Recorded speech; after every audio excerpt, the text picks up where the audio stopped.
குறைந்த விலை நிறைந்த தரம் தங்கள் தேவைகள் அனைத்தும் ஒரே இடத்தில். ஜெயச்சந்திரன். கோவையில் தமிழக பாஜக தலைவர் அண்ணாமலை செய்தியாளர்களை சந்தித்து வருகிறார். அதனை பார்க்கலாம்.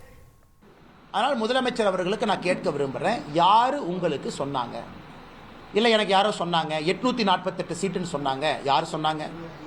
தமிழ்நாட்டுக்கு 22 சீட்டு அதிகமாகணும், ஆனால் 10 சீட்டு தான் அதிகமாக போகுது, 12 சீட்டு கம்மியாக போகுது. யார் சொன்னாங்க? இன்னைக்கு மேடையில நாங்கள் தெளிவுபடுத்தி இருக்கின்றோம். நீங்க தெளிவு பண்ணுங்க, உங்களுக்கு இந்த தகவலை கொடுத்தது யார்? அப்படி நீங்க அந்த தகவலை யார் கொடுத்தாங்கன்னு சொல்லல அப்படின்னா, ஒரு மாநிலத்தினுடைய முதலமைச்சர் தவறான ஒரு தகவலை மக்கள் மன்றத்தில் தெரிவிக்கலாமா, அனைத்து கட்சி கூட்டத்துக்கு அழைக்கலாமா அப்படிங்கிற கேள்வியும் பத்திரிகை நண்பர்கள் மூலமாக தமிழக மக்களுக்கு நாங்கள் வைக்கிறோம்.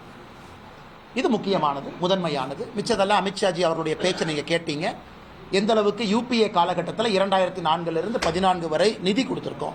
நேரடி நிதி பகிர்வு, திட்டங்களுக்கு கொடுக்கப்பட்ட நிதி மோடி ஐயா காலகட்டத்தில் 5 மடங்கு உயர்ந்திருக்கிறது. நேரடி நிதி பகிர்வு யூபிஏ 10 வருஷத்துக்கும் மோடி ஐயா கொடுக்கக்கூடிய 5 வருஷத்துக்கும் devolution and grant in aid 5 மடங்கு உயர்ந்திருக்கிறது. அப்படி இருக்கும் பொழுது எப்படி மத்திய அரசு நிதி கொடுக்கவில்லை என்கின்ற குற்றச்சாட்டை ஏன் வைக்கிறீங்க அப்படிங்கிற கேள்வியும் அமித்ஷா அவர்கள் வைத்திருக்கின்றார்.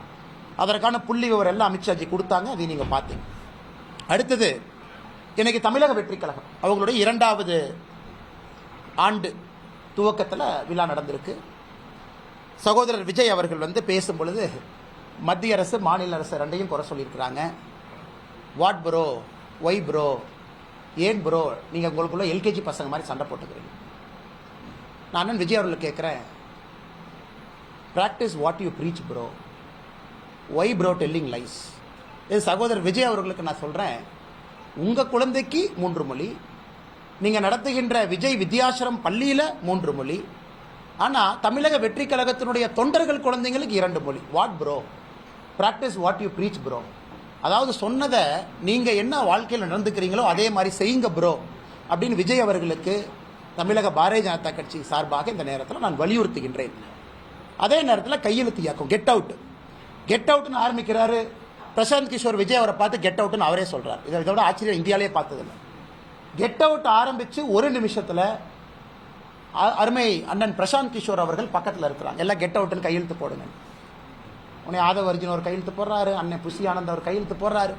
உன்னை பிரசாந்த் கிஷோர் அவர் நான் கெட் அவுட்னு சொல்லிட்டு கையெழுத்து போடாமல் எஸ்கேப் ஆகி போயிட்டார்.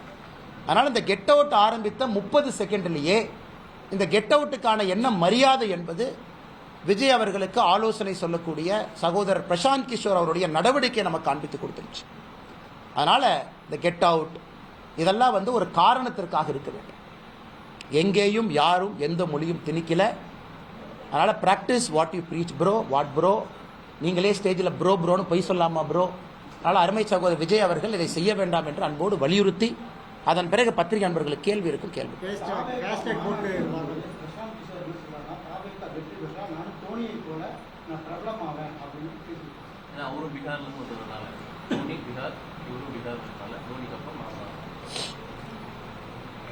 தோனி அவர்கள், ஆனால் தப்பில்லை, பீகார்லேருந்து ஒருத்தவங்க வர்றாங்க, தமிழ்நாட்டில் அவங்களுக்கு ஒரு பேர் கிடைக்குது, சந்தோஷம் தான். எல்லாம் இந்தியர்கள் தானே, நமக்கு எதாவது தமிழர்கள் எல்லோரையும் ஏற்றுக்கொள்றோம்ல, நம்ம யாரையும் நிராகரிக்கக்கூடிய தமிழர்களே இல்லையே.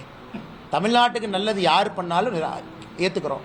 பிரசாந்த் கிஷோர் அண்ணுக்கு ஒரே ஒரு கேள்வி, ஏனே டிஎம்கேவை கொண்டு வந்து உட்கார வச்சுங்க? நீங்கள் இவ்வளோ பேச்சு பேசுகிறீங்க, நானும் தோனியை போல் புகழ் பெற வேண்டும், நானும் பீகார் ஜார்க்கண்ட்லேருந்து வந்திருக்கேன்னு சொல்கிற பிரசாந்த் கிஷோர் அண்ணன் எதற்காக திராவிட முன்னேற்ற கழகத்தை கொண்டு வந்து ஆட்சியில் அமர்த்துங்க? அதற்காக மக்கள் எப்போதும் உங்களை மன்னிக்க மாட்டாங்க, அது உண்மை. தனிப்பட்ட முறையில் உங்களுக்கும் எங்களுக்கும் என்ன பிரச்சனை? தனிப்பட்ட முறையில் இன்னொரு மாநிலத்திலிருந்து வர்றீங்க, தமிழ்நாடு நன்றாக இருக்க வேண்டும் என்று எந்த வேலையை நீங்கள் செஞ்சாலும் இந்தியாவில் யாராக இருந்தாலும் தமிழர்கள் திரும்ப அந்த மரியாதையை கொடுக்கத்தான் போகிறாங்க. கிளாசிக் உதாரணம் தோனி அவர்கள். மொழி தெரியாமல் வந்தாங்க, சென்னை சூப்பர் கிங்ஸ் ஆடினாங்க, முழு தமிழ்நாடும் நம்முடைய வீட்டு பிள்ளையாக ஏற்றுக்கொண்டிருக்கின்றோம். அதனால தான் ஏற்றுக்கொண்டு நினைக்காதீங்க, நல்லது பண்ணுங்க, எல்லோரும் ஏற்றுக்கொள்ளுங்க. குறைந்த விலை நிறைந்த தரம் தங்கள் தேவைகள் அனைத்தும் ஒரே இடத்தில். ஜெயச்சந்திரன்.